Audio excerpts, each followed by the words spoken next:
Have you ever wondered what the difference is between trading and investing? Let's clear that up in under 2 minutes.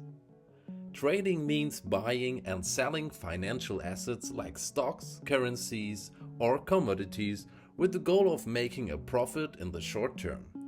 That could mean minutes, hours, or days. Investing, on the other hand, is about holding assets for the long term, often years, to build wealth slowly. Here an example. Imagine you buy Apple stock today.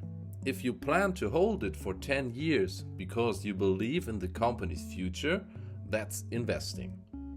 But if you buy it today and sell it next week, for example, because you think the price will go up, that's trading. So in short, investing is long-term, trading is short-term.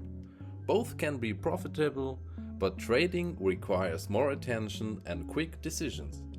In the next video, we'll take a look at the most common assets you can trade.